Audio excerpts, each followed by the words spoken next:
स्वराज्याची राजधानी किल्ले रायगडावरती आज छत्रपती शिवाजी महाराजांचा 352वा शिवराज्याभिषेक सोहळा जो आहे तो तारखेप्रमाणे साजरा होतोय आणि आपल्यासोबत छत्रपती संभाजीराजे आपल्यासोबत बातचीत करण्याकरता आहेत। महाराज, गेल्या अनेक वर्षांपासून तुम्ही हा संपूर्ण अतिशय उपक्रम जो आहे तो तुमच्याकडनं होताना पाहायला मिळतोय, परंतु यंदा मोठ्या संख्येने शिवभक्त दाखल झालेले आहेत। काय भावना आहेत? अतिशय शिस्तप्रिय संपूर्ण शिवभक्त गडावरती दाखल झाले आहेत। यंदा कोणताही अनुचित प्रकार जो आहे तो गडावरती झालेला नाही। अनुचित प्रकार केव्हाच घडत नाहीये आणि दरवर्षीप्रमाणे लोकांचा सहभाग, शिवभक्तांचा सहभाग हा वाढत आलेला आहे हे निश्चित आहे। त्याला कारण हे आहे की 6 जूनचा राज्याभिषेक सोहळा हा खऱ्या अर्थाने आता लोकोत्सव झालेला आहे आणि पूर्ण महाराष्ट्रातून किंबहुना आता देशातून सगळे शिवभक्त येतात की शिवाजी महाराजांना वंदन करण्यासाठी। माझं तर उलटं सरकारला हेच म्हणणं आहे की राज्याभिषेक हा खऱ्या अर्थाने पहिला स्वातंत्र्य दिन आहे आपला, म्हणजे 15 ऑगस्ट 1947 हा आपला स्वातंत्र्य दिन आहेच, पण खऱ्या अर्थाने जर आपल्याला परकीय राजवटीच्या पासून आपल्याला जर स्वातंत्र्य दिलं असतं ते छत्रपती शिवाजी महाराज होते आणि म्हणून छत्रपती शिवाजी महाराजांचा राज्याभिषेक सोहळा हा पहिला स्वातंत्र्य दिन असल्यामुळं आणि ज्या पद्धतीने आता लोकोत्सव झालेला आहे, माझं तर उलटं सरकारला, राज्य सरकारला ही विनंती राहील, केंद्र सरकारला सुद्धा मी विनंती करणार आहे की हा राज्याभिषेक सोहळा खऱ्या अर्थाने आपण राष्ट्रीय सण म्हणून साजरा करणं गरजेचं आहे।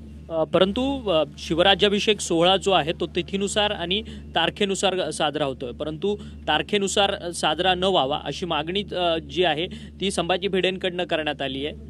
खरं तर या शिवराज्याभिषेक सोहळा 365 दिवस झाला पाहिजे या देशामध्ये। सुद्धा या मताचं आहे की शिवराज्याभिषेक सोहळा हा 365 दिवस आपण करूया आणि खऱ्या अर्थाने माझा एकमेव हेतू होता का 6 जून राज्याभिषेक सोहळा सुरू करायचा की हा 6 जून एकदा ब्रँड तयार झाला की ती तारीखच होती 6 जून राज्याभिषेक सोहळ्याची आणि एकदा तो ब्रँड झाला की हा सोहळा जगभर पोचू शकतो आणि मला आज आनंद आहे विश्ववंदनीय छत्रपती शिवाजी महाराज यांचा राज्याभिषेक सोहळा हा नुसता आता महाराष्ट्रापुरतं मर्यादित न राहता हा पूर्ण देशात आणि जगात साजरा होतो आणि हाच आमचा उद्देश आहे की शिवभक्त असतो तो केव्हाही साजरा करू शकतो आणि म्हणून माझं एकच म्हणणं ह्या वादात न पडण्यापेक्षा 6 जूनचा राज्याभिषेक सोहळा हा लोकोत्सव झालाय आणि हा लोकोत्सव सोहळ्याच्या माध्यमातून सरकारने आता हा सोहळा राष्ट्रीय सण म्हणून कसा साजरा करता येईल ह्याच्याकडे या दृष्टिकोनातून पाहणं गरजेचं आहे। मनोज जरांगे पाटील जे मराठा आरक्षणाकरता लढणार आहेत ते देखील गडावरती दाखल झालेत। त्यांनी थोड्याच वेळापूर्वी माध्यमांशी बोलताना सांगितलं की कुठेतरी रयतेचं राज्य सध्या राज्यात नाहीये असं त्यांचा थेट आरोप होताना पाहायला मिळतोय।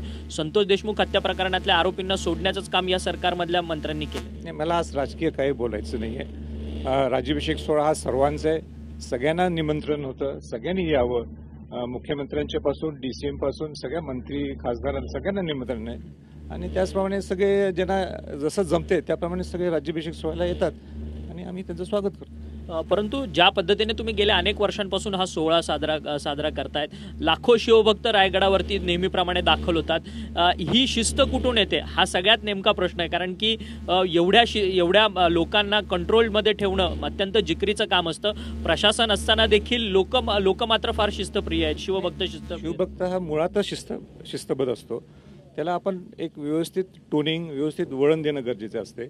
म्हणून तुम्ही बघितलं तर संयोजक समिती जी आहे हीच मुळात ज्या पद्धतीने आमची काम करतो, प्रशासन ज्या पद्धतीने काम करते, प्रशासन सुद्धा काम करतं आणि शिवभक्त म्हणून काम करते, म्हणून नेटकं संयोजन असलं, नेटकं समन्वय असला तर कसली काही अडचण येत नाही। माझं तर उलटं म्हणणे हा खऱ्या अर्थाने ज्यावेळी गर्दी कशी जमा होती आणि क्राऊड कंट्रोल कशा पद्धतीने व्हावं लागतो हे उत्तम उदाहरण आहे, जिथं पोलिसांना सुद्धा जास्त गडबड करावं लागत नाही, संयोजकांनी सुद्धा काही गडबड करावं लागत नाही, पण शिवभक्त स्वतः इथं दुर्गराज रायगडवर जेव्हा येतो तो शिस्तबद्ध येतो आणि शिस्तबद्ध जातो। धन्यवाद महाराज, तुम्ही आमच्याशी बातचीत केली। छत्रपती संभाजीराजे यांनी गेल्या अनेक वर्षांपासून तारखेप्रमाणे शिवराज्याभिषेक सोहळा शिवराज्याभिषेक सोहळा जो आहे तो साजरा होतोय आणि लाखो शिवभक्त जे आहेत ते रायगडावर दाखल झालेत।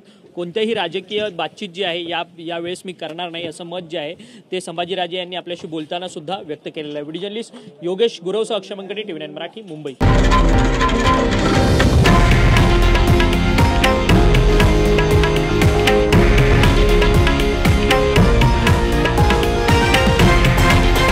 हे आहे देशातील नंबर 1 न्यूज नेटवर्क आणि आपण पाहत आहात TV9 मराठी, एकमेव।